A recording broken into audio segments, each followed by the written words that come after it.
So good morning, good evening, good evening, everyone. This is Abhinav Agarwal, and welcome to the sixth episode of the Swarajya Q&A in collaboration with the Indic Academy. Today, we have Sanjeev Sanyal, economist, cartophile, Indologist, itinerant, and author joining us from Singapore.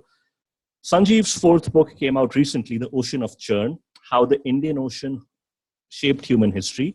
In many ways, I would say this is possibly a more ambitious and more expanded sequel to his second book, The Land of the Seven Rivers, which released in 2012. Welcome, Sanjeev.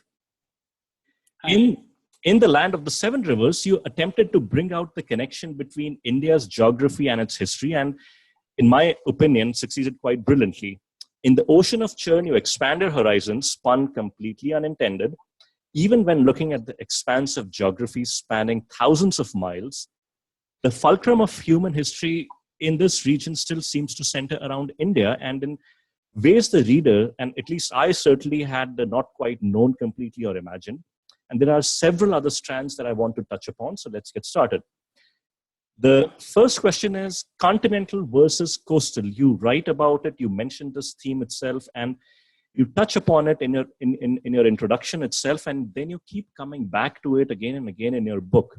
Can you elaborate what you mean by this and what may explain this continental fixation with our historians? Because your scope is more coastal and in no ways less important than the so-called continental fixation. So, do you want to elaborate on what you mean? Yeah, sure. I mean, as I've written right at the beginning of the book, there are two very broad, biases that I've tried to deal with. One is, of course, more discussed about, which is the bias of the fact that much of our history is written with a very Western perspective, almost colonial perspective.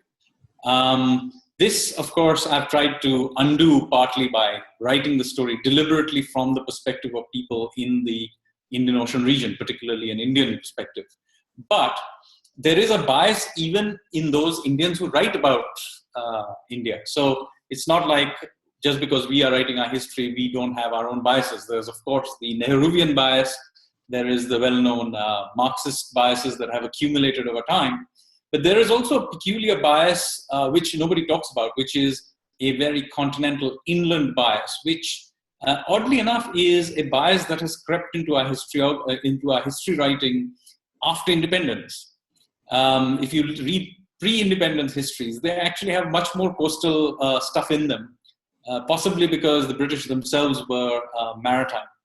But after independence, there is this peculiar Delhi-centric, it's not even just continental, it's peculiarly Delhi-centric view of history, and which basically wipes out large parts of the country, and particularly the coast. So you have, for example, you hear nothing about the great maritime tradition of Odisha or of the Kerala coast. You virtually hear nothing about the Pallavas and the Satavahanas and so on. So there is this massive bias, but incidentally, this problem arises with other parts of the country as well. I mean, the Northeast is also wiped out of our history books, which I have not dealt about in this book. But there is this real problem with our history writing, which is written as if Delhi rules everything and everybody else must exist as provincials. So,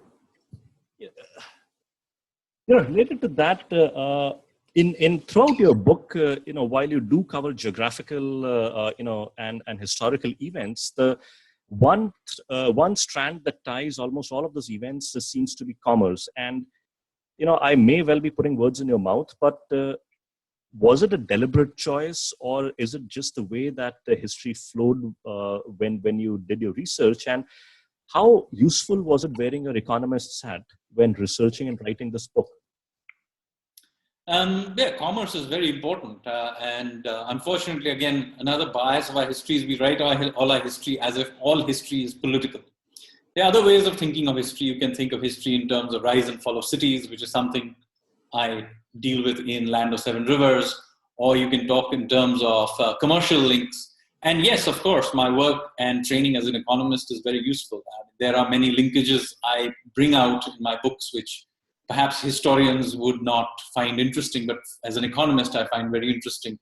And of course, I'm also an urban economist. So if you read my books, you will hear echoes of how cities evolve. Sometimes explicitly, sometimes implicitly.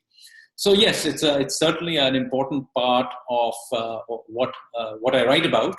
And yes, my training as an economist definitely helps. But it also helps in another way, in that if you look at my writings as an economist, you will see this use of a framework called complex adaptive systems, which pervades a lot of my writings, not just on history, but economics, my writings even on Hinduism, you'll find it turning up. So, of course, I apply that framework in this book much more explicitly than I have maybe in the previous book. So I have a question that I will get to later on in this webinar on on urban centers, but to get into sort of so to say the meat of the questions. One is that, and I'm deliberately not going to talk about Ashoka because you have written about it in Swarajya and then in some length in your book also, and I would rather that people read that. But my question is that, why is an emperor who sacked the Mauryan Empire less than 100 years after Ashoka's ravaging of Kalinga, and an emperor who defeated the Satavahanas, the Pandyas, and the Indo-Greeks missing from our history texts? I, certainly don't recall reading about this emperor during my school days, and I am, of course, as you will realize, I'm referring to Kharavela. Do you want to tell our viewers a little bit about this king and why he should merit a mention in our books, as opposed to Ashoka? Absolutely. I mean, I think Kharavela is a very important character. He's quite obviously at his height. He was the most powerful person in this Indian subcontinent. He was pretty much defeated everybody around him, and very importantly, he put an end to the Mauryan Empire. Really? And not only does he do that, I mean, he brags about it in an inscription which he deliberately places in front of one of Ashoka's inscriptions. So he's a very, very important character in Indian history. But in many ways, he's very inconvenient to the narrative of Ashoka being this great king who was then sort of almost forgiven by everybody because he became such a nice pacifist at the end of the everything. So he clearly doesn't fit that story. So if you go and read the inscriptions, he clearly revels in the fact that he sacked Pataliputra. But also, he mentions very clearly Vedic rituals that he carries out. He mentions Jain rituals. And then he clearly leaves out all mention of Buddhist rituals of any kind, suggesting again, perhaps indirectly, what he's trying to do. So you see, it is very inconvenient to this story of the Ashoka, his conversion to Buddhism, the fact that he became a pacifist, and that somehow he created this template on which we now in modern India must try and build our own republic. And I feel that it was very inconvenient to that. So I think that is part of the reason it was wiped out. But of course, another part of it is simply that, Orissa doesn't exist anywhere in our history books. I mean, it's quite possible to have studied history to a fairly advanced level in India and never have bothered to read anything about Kalinga other than that one mention about the raid by Ashoka. So it's a combination of factors. But, there are other major characters in Indian history that have been wiped out. I mean, the Satavahanas, for example, ruled the southern half of India for hundreds of years, a lot longer than, say, the Mughals ruled India. And there's plenty of stuff left over from them, but, there's almost nothing said about them, and so on and so forth. I mean, I could give you a long list. I mean, Kharavela's, in very good company as far as edited parts of history are concerned. So let's broaden the horizons and go out of India. I'll return back to India, but you have described in your book India.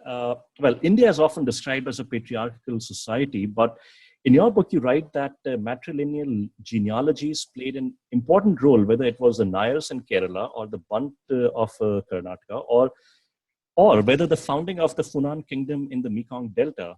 and the Mekong River is the seventh, longest river in Asia. And there is a fascinating history of how this Mekong Delta was the scene of the founding, you write, of the first Indianized kingdom of Southeast Asia. And the fascinating part for me was that it's a story involving a Naga princess who was a pirate of all things, and a handsome Brahmin boy. Absolutely. So, it completely overturns many views. One is this whole idea of, this patriarchal society that is sort of running everything and so on. In fact, much of Indian history is matrilineal. And occasionally the women also run the show. I mean, there are significant numbers of rulers, important rulers through history. I don't even, I mentioned a few in my book, but there are plenty of others who have not. I mean, Ahilyabai Holkar, for example, who have, I didn't put in the book, but there are numerous such examples. So this unfortunately, again, has not historically fitted into the storyline and has been, simply left out.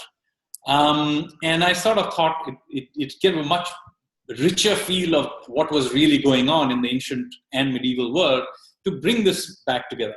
And of course, there is also this feeling that, there were these great caste rules that eternally stopped, say, upper caste from crossing the seas. Whereas ironically, whatever we know about Southeast Asian history actually starts with a Brahmin boy who makes his way to Southeast Asia. So let me actually recount the story, just because I think it's a beautiful story. So it's a story that is commonly recounted in Southeast Asian tales about the origins of their kingdoms and dynasties and so on. And interestingly, this the first place where this Indianized kingdoms began to sort of pop up, perhaps somewhere in the range of the 2nd century BC, happens not in countries that are close to us, as you may think, like Indonesia or something. It happens actually quite far out in southern Vietnam or Cambodia. And the story goes, and there are variations of it, but I will give you one general storyline, which is that there was an Indian merchant ship sailing along the Mekong Delta at some point in time, perhaps in the 2nd century BC, and it was attacked by local pirates. And so, obviously, they were in panic when a Brahmin boy who was traveling along in that ship called Kondinya, he organized the ship crew and he fought back the pirates. Now, there was a problem because although they had beaten back the pirates, the ship now was leaking. So they had to take the ship and ground it on the shore. And when they were on the shore, they were surrounded on all sides by perhaps the same pirates or a local tribe. But anyway, they were a local Naga tribe, a serpent tribe, which had surrounded them. And things looked quite dire. When Kondinya, of course, again, the brave boy he was, organized a defense and, he was going to fight back. But, things looked pretty dire. When suddenly the leader of the Naga tribe, who was a princess called Soma, saw Kondinya and fell in love. And rather than attack the Indians, she proposed marriage to Kondinya. Now, I presume that Kondinya didn't have too much choice in the matter, but he accepted the offer and they got married. And not only did they get married, they set up a kingdom, which would grow on to become the kingdom of Funan, and later on would become, on one side, the kingdom of Champa in Vietnam, and on the other side, it would become the kingdom of Angkor. But what is interesting about this kingdom and lineage that they founded was that it was matriarchal, which is not surprising because you have to remember that Kondinya became king because of his marriage to a local woman. And so the lineage was matrilineal. And you find this female Naga matrilineal lineage popping up throughout history. Not just, you find people, whoever became king is either the son or the husband or nephew of one of these people from this Naga matrilineal line. And in fact, I argue that it is very likely that the Pallavas also became, got their royal legitimacy by virtue of a marriage to this same line. Fascinating. This maritime prowess that India had owes its origins to the willingness of Indians of all castes to travel, overseas, and you bring this out very nicely in your book. And again, I don't know why this has been so hugely ignored in our textbooks, we're not going to get into that, but for example, you take the example of Rajendra Chola, who launched, as we know, some of us know, that he launched a major naval attack on the Srivijaya kingdom of Sumatra and Java in 1025. But it is not as simple as it may sound, because even here, there was one heck of a major geopolitical game going on involving the Indians, the Chinese, and the Srivijaya kingdom in the middle of it. And at the root of it was commerce. Little different, I would submit, from the geopolitics of today. 1,000 years later, tell us something about the Indian connection here. So one of the things that comes across very, very clearly if you begin to actually read history is that the ancient and early medieval Indians were very different in their world outlook than, say, what happened later on. And basically, you get a very strong sense of very intrepid people who are going outward, dealing with the rest of the world, pushing out influence towards others, but also absorbing influences, and risk takers of various kinds. And basically, these are people who are partaking of the world in multiple ways, whether it's geopolitics or commerce or whatever it is. It's certainly not people hiding behind walls trying to defend their pure culture or whatever. This is clearly a people who are really robust bunch of people, and that comes through it. One of the things I've tried to bring through into our book, in my books, and of course there is Rajendra Chola and the Chola period, which really bring this out. So, for example, if you were in the 10th and 11th centuries, world trade was all about this pipeline of commerce growing from the Fatimid of Egypt through the Cholas in southern India and out towards all the way to China. And at one point in time, thanks to support from the Chinese, the Srivijaya of Sumatra became excessively powerful and basically gained control of all the major trade routes, particularly the two main ones going through Malacca Straits and through the Sunda Straits. And what they began doing is began to extract high tariffs on the Indo-Chinese trade. So what happens is that Rajendra Chola sends a warning raid, but that clearly doesn't impress the Sumatrans.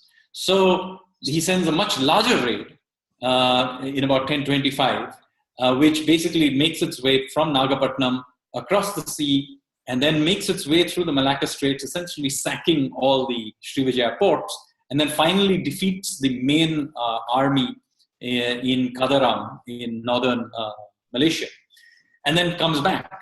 Now, why it's interesting is that it's the distances involved. It's a major expedition given the technology of the times. I mean, much later, of course, the Chinese, a few hundred years later, the Chinese would do even larger expeditions. But for the time, that was really quite a adventurous act. So the point I'm making to you is that India was very much a part of the world in multiple ways, and you basically had people who were very much risk takers at multiple levels. And to the size of these ships that sailed basically the seas, you write, if I remember correctly, is that some of the largest Chinese ships were more than 400 feet long. And to put that in contrast, the ships that Columbus sailed with to the U.S., Americas, the largest ship I believe was less than 100 feet long. If memory tells me right. We are skipping time periods here. So when we are talking about these grand treasure fleet of Jangha, we are 400 years past Rajendra Chola. So remember that. Right. So time is passing and technologies are changing. But yes, in the early 1400s, the Chinese by a long margin far ahead of the Europeans. They in fact came into the Indian Ocean, and for a few decades they dominated it at multiple levels. They were changing kings in different places. They certainly promoted the Thais against the Khmers. They promoted the kingdom of Malacca against the Majapahit of Java, and so on. So they were playing geopolitical game and moving the chess pieces around. But what happened is that back in China, the internal politics changed. So suddenly the eunuchs who controlled the navy suddenly were out of favor, and they were forced to withdraw. So thanks to domestic politics in China, there was a withdrawal of Chinese geopolitical power from the Indian Ocean, which interestingly opened up the space for the Europeans to come in. Fascinating. And you write that India's maritime leadership was slowly lost out to the Chinese and then the Arabs. And this happened because of the systematic destruction of temples by the Turks starting in the 11th century. And you write that finance was conducted from these temples was destroyed as the money was looted. And as a result, or maybe coincident with that, the Indians withdrew and ceded ground, and it sort of remains a mystery. And you say that you have not been able to find an answer to as to why this sort of a civilizational inward-looking tendencies developed. Do you want to tell us what reasons? Did you come across any reasons in your studies? So I have actually looked. So given the enormous amount of maritime trade that Indians were participating in, every section of society, from the Brahmins were crossing the seas in order to take up senior roles in governments in the Southeast Asia. The traders, of course, were the artisan class was benefiting from all the trade of cloth and so on. So everybody seemed to be benefiting from all this external trade, and it went on for a long time, starting from the Bronze Age right up to basically about the 12th century, and then suddenly the Indians disappear. Now, as I said, I have looked for an answer for this, but I'm not sure what the answer is, because effectively what happens is that you have, coincidentally to the sacking of the temples, there is also this disappearance of Indians from the Indian Ocean world. But this is correlation, it's not obviously causation.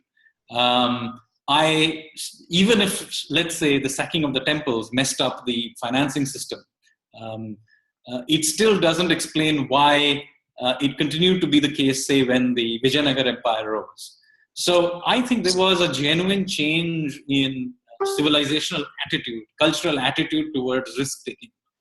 I agree, it's a very unsatisfactory answer, but it's not an answer I claim to have, clearly, have come to.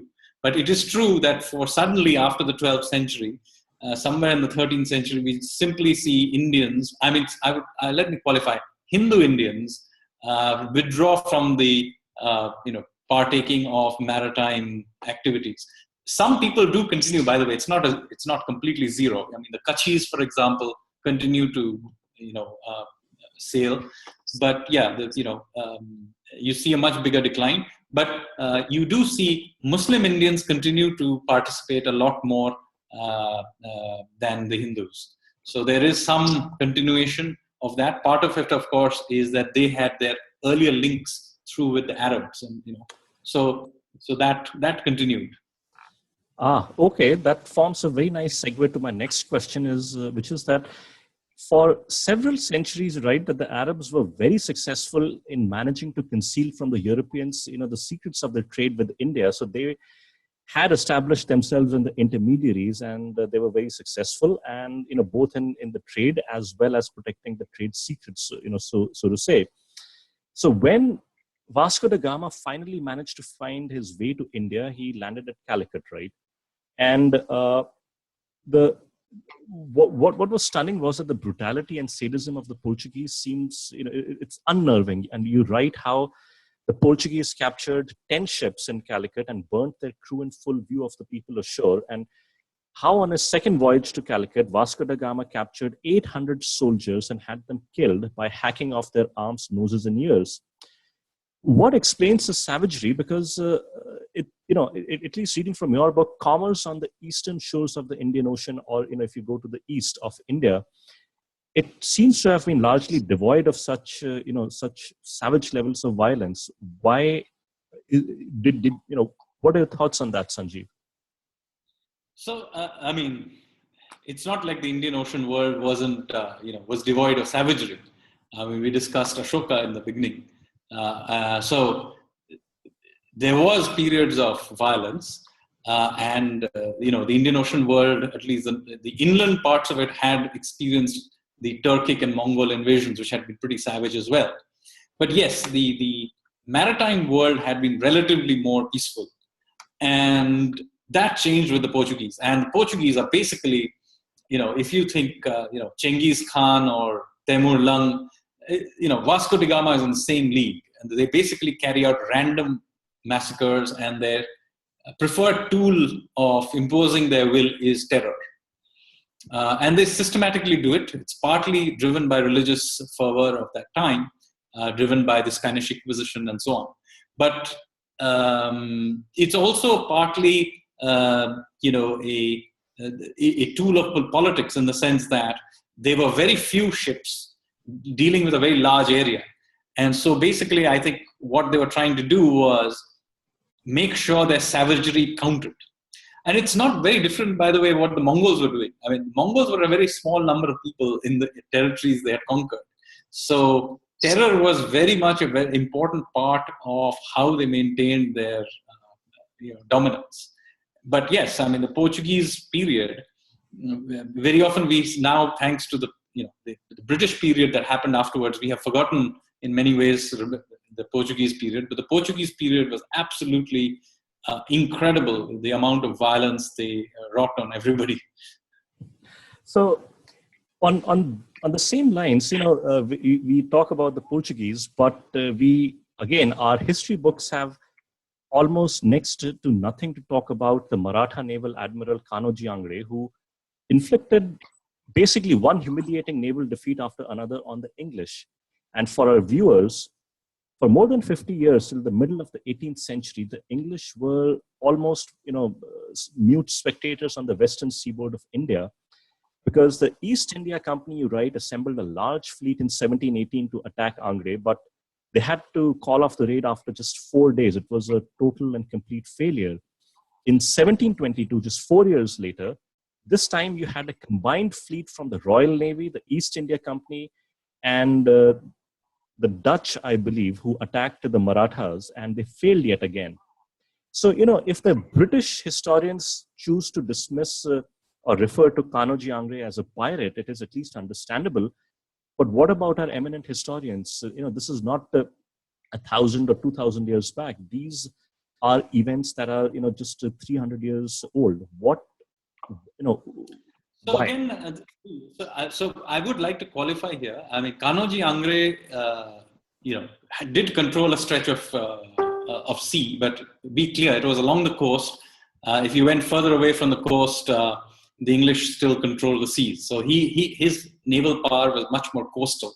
But nevertheless, it is true that he did have genuine naval power along that Konkan coast. And he was, for periods of time, able to impose his will and extract tariffs and so on. And he was a genuine official of the Maratha Empire. So his being presented as some sort of a pirate is entirely unfair. Later on, his descendants did get have tiffs with the Maratha authorities, and so maybe at a later time one can debate whether or not they were or were not. But certainly Kanoji Angre himself was a genuine official. He had genuine power, and for a period of time he did genuinely control parts of the coastline.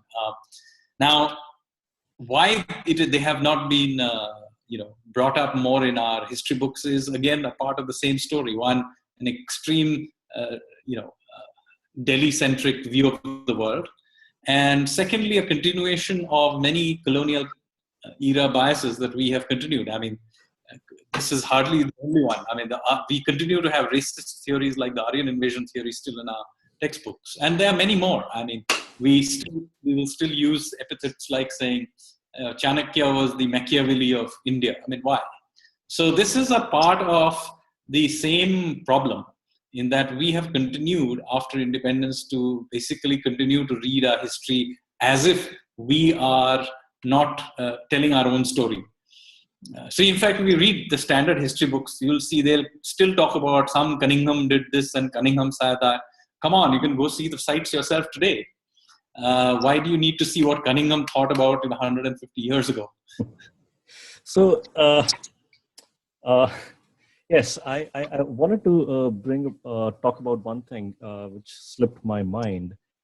Yes, it is that for our viewers who have not yet read your book, you do dwell on the Aryan aspect also, and you talk about recent genetic studies and DNA studies that have come out that should put, to borrow a phrase, the final nail in the coffin of that so-called invasion theory. But I'm not going to get into that because I think there's so much more that is there in this book. So I will now talk about the Khmers, who you say ruled much of modern-day Cambodia, Thailand, and Laos. And the Angkor Empire itself was founded by a person named Jayavarman II, who you write conducted the Vedic ceremony that allowed him to declare himself a Chakravarti Samrat. But the temple of Angkor Wat was built only some 3 centuries later in the 12th century by Suryavarman II. Now, you had talked about your interest in complex adaptive systems and urban and urban agglomerations, and you write that at its peak, Angkor was the largest urban agglomeration in the world, and where commerce was conducted, and this was a huge surprise to me, mostly by women. And you speculate that Angkor finally died out because of a scarcity of water. Recent LiDAR studies have expanded our knowledge of Angkor, but can you tell our viewers more on the fall of Angkor and what possibly modern day relevance we can draw from it? So individual countries of that time, basically we are talking about the 15th century. This is the 1400s.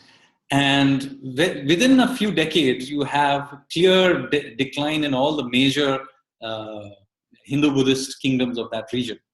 Now, individual cases, there is obviously, Angkor gets sacked by the Thais, the Viets sack the Chams, and so on and so forth. But the question is, why do all these kingdoms fall apart so quickly after having existed for over 1,000 years at about the same time? Right. And I'm speculating here, so I don't have a full answer, but there is some evidence to show that one of the reasons that Angkor in particular fell apart, and possibly Java, it had something to do with the hydraulics falling up, the hydraulics on which rice irrigations ran, falling apart for some reason. So this is still speculative. There is some evidence from climate studies and looking at the ground surveys and so on. So it is still speculative, but there is some reason to believe that there may have been a climate change element to it, that for a few decades, rainfall may have gone awry, there may have been long droughts. And so all these rice-based civilizations basically fell apart. So this is interesting because, even Vijay, the empire of Vijayanagar and Hampi had a hugely massive irrigation system in place to get water from the Tungabhadra River into the mostly rocky areas. But coming back to India, again, to talk about the British, we all sort of read at some point or the other that Robert Clive, the architect of the victory, of the English victory in the Battle of Plassey, was corrupt, and he was tried when he went back to England. But this corruption seems to have been much more pervasive in the East India Company, and you write it might have been because of the low salaries and the temptations to do private trade.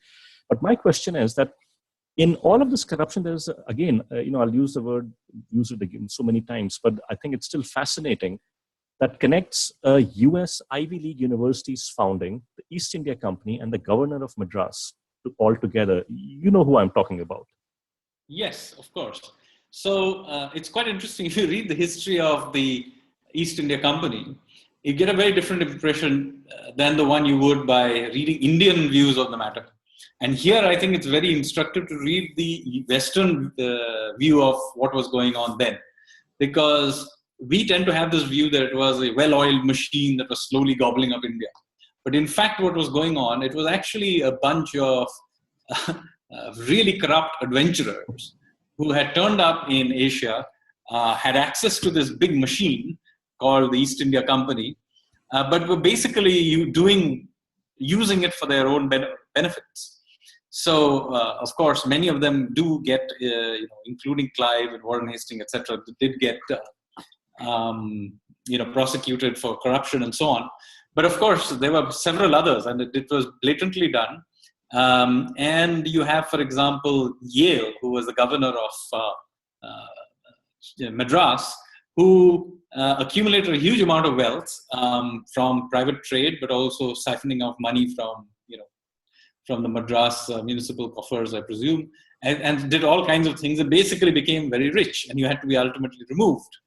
And then he left behind this money, which got used to build the Yale University in the US, which is why I think people from Chennai should insist on being given scholarships when they go to study in Yale, because they can claim that it was actually their money in the first place. For a minute, I thought you were going to refer to the R, to the dreaded R word, but it's good you chose the next alphabet, which is scholarship. And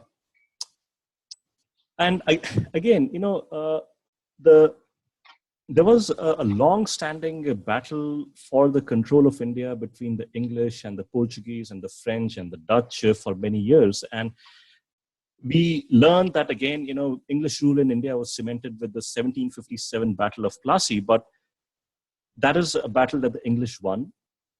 And we learn, however, almost next to nothing about, say, the Dutch, who were as active in South Asia as the English. And again, I'll ask you to talk a little bit about this gentleman who was responsible for delivering this crushing blow to the Dutch 16 years before the Battle of Plassey, I think in 1741. So what is interesting here is that, the Battle of Plassey itself was no more than a skirmish. I mean, basically nothing much happened.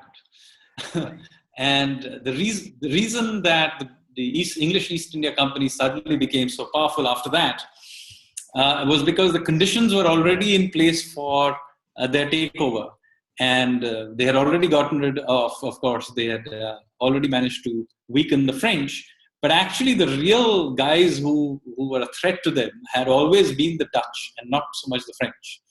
And the Dutch, remember, through the 1600s had basically, and into this early 1700s, had cemented their position as being by a long margin the most powerful multinational organization in the world, the Dutch East India Company, also called the VOC. And they had taken over what is now Indonesia. They had taken over Sri Lanka, and they were now basically trying to cement their position along the west coast, which was the pepper growing areas of Kerala. When they came upon this young king of a very small kingdom called Martanda Varma. And Martanda Varma basically decided to challenge them. And so the Dutch sent in their marines at a place called Kolachal, which is just north of Kanyakumari. And the Dutch then, they made their way inland to Padmanabhapuram, where the capital of Martanda Varma. But Martanda Varma defeated them and then chased them back to Kolachal, where he defeated them again. And as a result of that, the Dutch were so badly defeated that they never recovered again. In fact, he defeated them a few more times after this as well. But this was the main one. And then from that point onwards, the Dutch went into decline. Now, this is a major event in world history. It's not just in Indian history. Because after this, the next time that a European power was defeated by an Asian power was in 1905, when the Japanese defeated the Russians in a naval battle. Now, all history books around the world teach you about this, but nobody tells you that, a little less than 2 centuries earlier, Martanda Varma had done the same thing. So it is quite amazing that we Indians, I mean, unless you happen to be from southern Kerala, you probably have never heard of Martanda Varma. And yet he's such an important person. Fascinating. It would seem that our colonial hangover in education still continues to the day.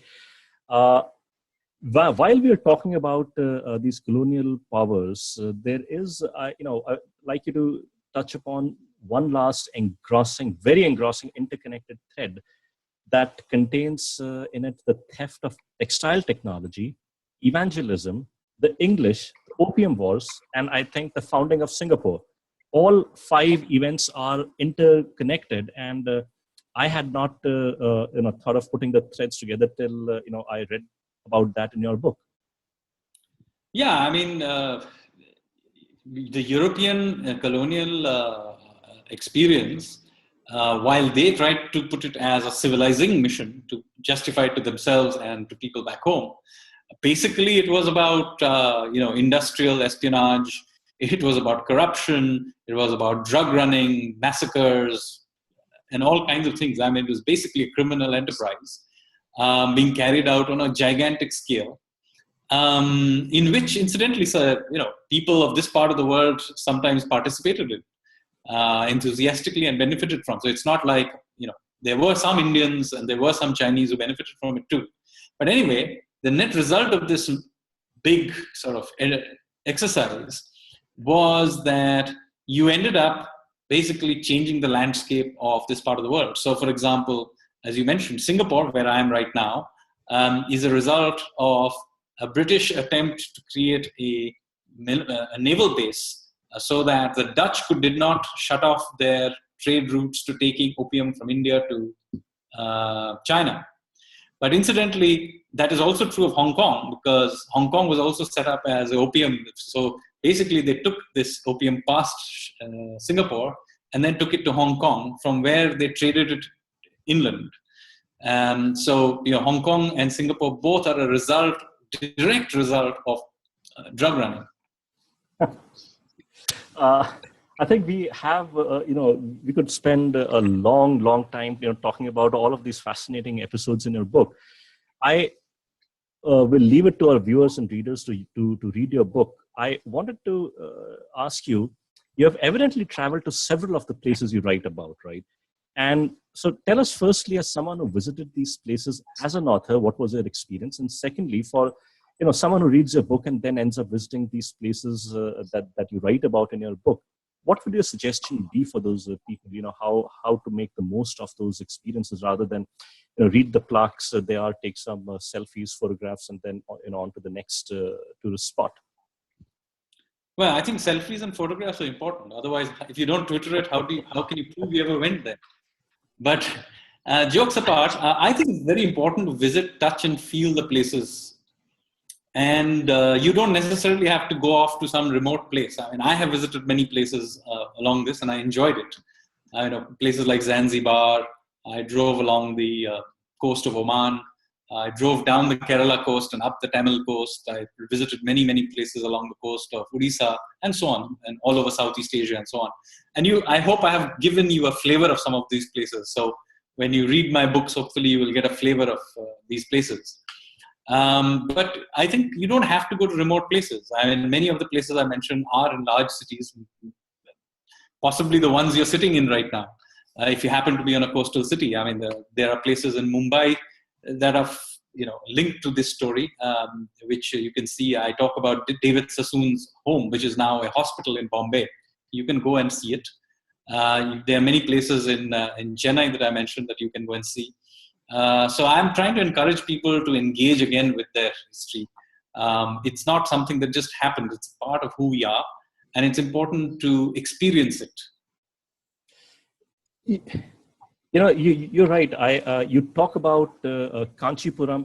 In fact, I think in the introduction of your book itself, you talk about a gathering of the important people in Kanchipuram that led to voyage across the seas. And I'll again let people read that. But you mentioned driving along the coast of Oman, and there's one more question that I have that I must ask, which is that most of Indians know about the Portuguese only by their occupation of Goa.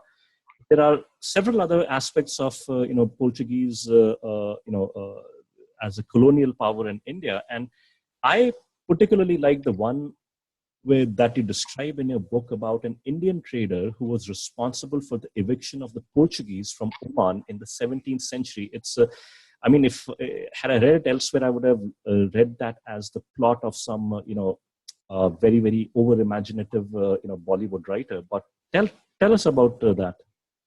Actually, fact is always more fun than fiction. There are the Indian Ocean history is full of over the top characters, warrior princes, pirates of all kinds. And of course, you're referring here to the story of Narottam. So Narottam was a merchant who was, he was most likely a Kutchi Gujarati who was providing supplies to the Portuguese fort at Muscat. And basically what happened is that he had a beautiful daughter, and the local Portuguese commander basically wanted to marry her. And neither the father nor the daughter were very keen on this. So unfortunately, they didn't have much choice. And after much cajoling, Narottam said that, okay, I will organize a grand wedding. So give me some time to organize the wedding, and then you can marry her. But what he really did was use the opportunity to remove all the supplies from the fort. And then he informed the Omanis that the Portuguese were not in a position to defend the fort because they didn't have any supplies. And so the Omanis attacked and took over the fort. And this is how the Portuguese were evicted from Muscat. Now, as I said, there are such stories everywhere in the history of the Indian Ocean. And, I wish they found more of them found their way, not just into textbooks, but into the general knowledge and awareness, because this is really the story of, that gives color to what was going on. These are real people with real problems, and many taking chances and doing extraordinary things at many levels.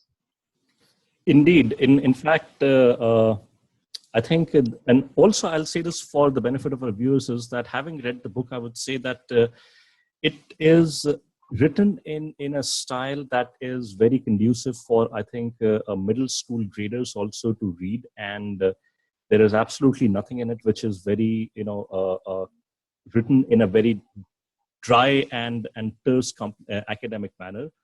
I certainly intend to do that, to have at least my elder daughter read it.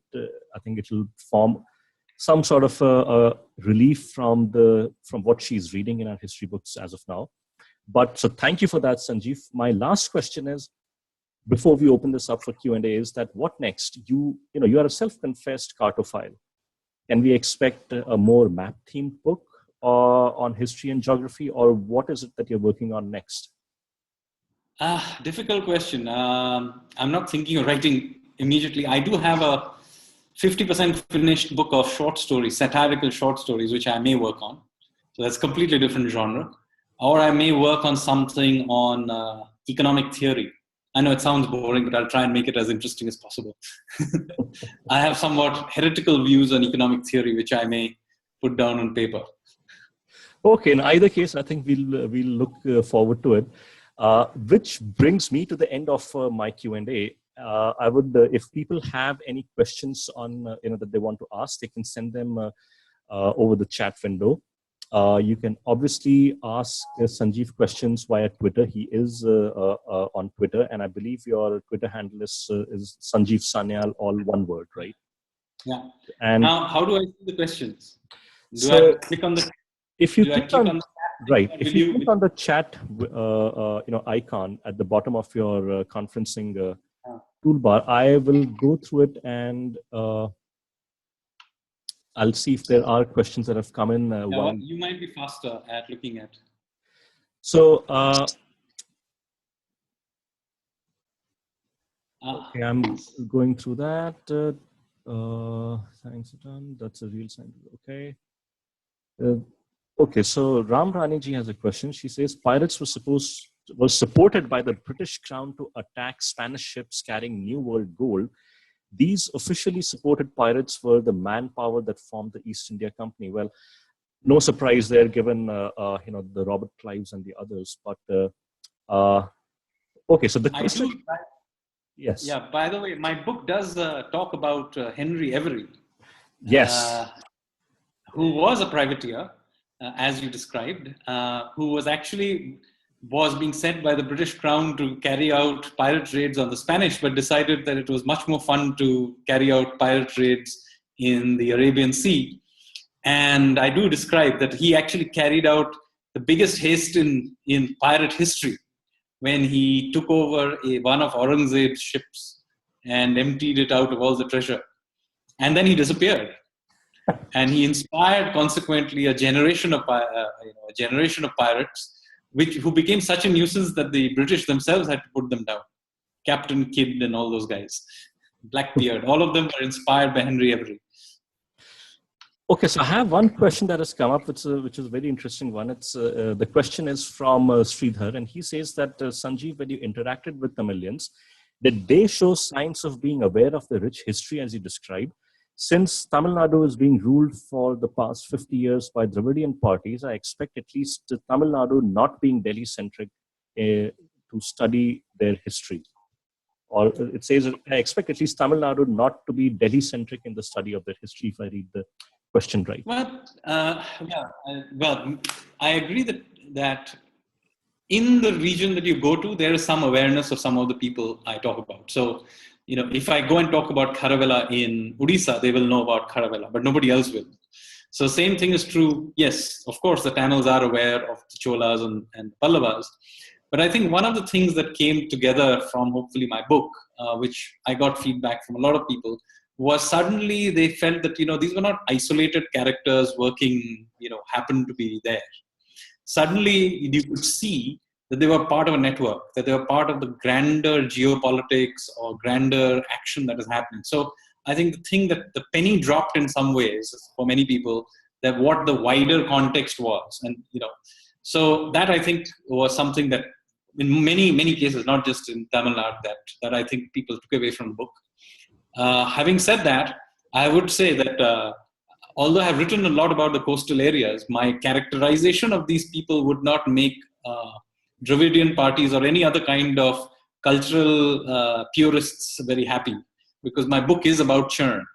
The Sangam people, who are seen as the pristine Dravidians that many people, the Dravidian movement, may be proud of, in my books is a completely different type of people. They are much more open, mixed, traveling, in fact, accepting all kinds of non-Dravidian influences with ease. In fact, they would have laughed at this business of Dravidian purity, because the traditional view of the Dravidians of that time, or the Tamils of that time, is that in fact the Tamil language itself was standardized by Rishi Agastya, who was from the north.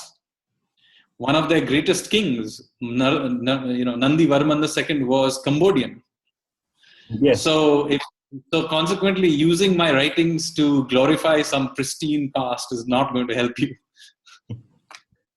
Well, given that the Aryan Dravidian theory itself is the story of myth, but we'll not talk about that. The questions are coming in fast and thick and fast now. One question is, what do you think is needed in terms of theoretical or methodological changes in the study of human history, or do you think it is merely an ideological, that is a regressive left issue? Well, see, all history is written from some perspective, so you need some framework. So I'm not surprised that people use different frameworks, but the point is that these frameworks need to be updated as we go through time. After all, we are not looking at the world using, we don't do quantum physics using Newtonian frameworks. We have got new frameworks of thinking. I have given one example, which I use in other fields, called the complex adaptive system framework, which is derived from chaos theory. It fits my way of thinking about the world. Others can take other ways of thinking about the world. But I do think that there is one area where you cannot have compromise. So while you can debate the interpretation of data, the there has to be a much greater emphasis on evidence. One of the major problems is not even ideological, but simply not updating data. We are still stuck with, old data, 100-year-old data, which was dug up by Cunningham or somebody like that. But, frankly, where do you see genetic data or climate change data or new archaeological data in our textbooks? You don't. I'm not talking about school textbooks. I'm talking about, master's level textbooks don't have anything on recent archaeological digs of the last 20, 30 years. So this is a serious issue. And history is not ultimately about, sitting and blindly interpreting a bunch of static facts. Like any other field of work, the facts are themselves evolving.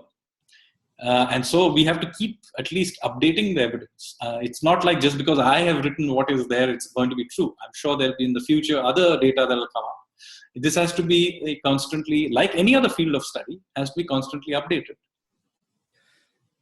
Absolutely. That's a long topic in itself. The next question is, are you giving any book talks in Hyderabad? What, sorry? Are you giving any book talk in Hyderabad? I know I have been threatened with this a few times. I do not have a plan, but I will make one. I've just done a very exhausting nationwide tour, which for a variety of reasons didn't end up including Hyderabad. But it is something that I'm conscious of, and I will do something about it. Okay. I will be later in this week in Visakhapatnam, but for a conference on urban issues. Okay. But not Hyderabad. But yeah, I will do something. I promise. There are still questions coming in. We are running out of time. I'll take two more and I'll send you the rest, separately. One is talking about Orissa and Bengal. How is it that both states share similar culinary cultures, but little common in other spheres? Example, the script is entirely different. What changed in medieval Orissa or Bengal that is responsible? Actually, the script is entirely different, but almost everything else is very similar. And the script is, of course, derived from further south. So, of course, that's not surprising. Orissa is stuck between the south and Bengal, and so falls in the sort of the mixed zone. But it is true that, not just culinary. I mean, the Odia language is extremely close to Bengali. I can understand sort of 60-70% of it. So there are very, very strong links going back a long time. So it's not surprising. But in fact, this is true in many ways across India. The culture changes it's very rarely very sudden and discrete. For example, you hear, the Vindhyas, above the Vindhya and below the Vindhya, major changes happen. In fact, that is geographically not true. First of all, because if you've seen the Vindhyas, any of you, they are very low hills. Even a 5-year-old can walk over them. So they're simply not going to be a major, cultural or commercial or political barrier. First of all. Secondly, nothing much happens between Gwalior and Bhopal, which are on either side of the Vindhyas. Okay, you will see changes in any axis in India. There is equal change happening between Gujarat and Manipur. In fact, more changes perhaps. So any axis you take of India, with time, as distance goes, with changes happen, but if changes are relatively smooth. Even in Hyderabad, you have a huge amount of North Indian influence, right? So it's not a sudden change. It's a flowing change which happens, and so this is also true of Odisha, Bengal. Indeed, I had deliberately left out any questions on the Aryan invasion, all those theories, but one question has come in and I'll read it out. Hi, Sanjeev. I still haven't had a chance to read the book yet, but I did read Rashid Khan's review of the book, and Rashid Khan is a famous genealogist. He says your support of OIT, which I think means out of India theory, might be a bit presumptuous. Do you think the jury is still out on it? And will Rakhi Gadi answer that AIT, OIT question, or is the book closed in your view? Nothing is closed because evidence is always accumulating. No part of my book I consider as closed. All evidence is always... So that's one thing let me get. By the way, Rashid Khan is a friend of mine. He'll be very pleased to hear that he's considered a famous geneticist. But anyway, so the two of us disagree on many things, and we go back and forth. His disagreements with my data, by the way, are based on his own interpretation of data, which I pointed out has not been published. So as far as published data is concerned, which he himself, by the way, in that same blog, he makes this point, on published papers, he cannot punch a hole in my argument. Now, if he publishes a paper which has a different view, I will consider it. But he himself could not cite a single paper that that is published on which negated what I had said. I mean, in that blog also he says so. So that's one. Secondly, Rakhigiri may or may not. I mean, the fact of the matter is, it's one data point more. And I think people are fixating on two skeletons. It will tell you about two people and the genetics of two people. My guess is that the Harappans were a mixed lot. They were not pure civilization any more than the Dravidians were, or the sort of Sangam people were. They are all mixed. And you will find out who was there. We won't tell you who was not there. Exactly. I think people have caught on. My guess is that you will discover that that the people whose genes are found, their descendants are still living in and around Haryana. Indeed. So that brings me to the end of our webinar. So again, Sanjeev, thank you so much for staying up late. It's close to midnight now. And thank you everyone for joining in. I will post the video up on YouTube in a day or so. And thank you again, Sanjeev, and goodbye. Good night, everyone. Goodbye. Thank you. Bye-bye.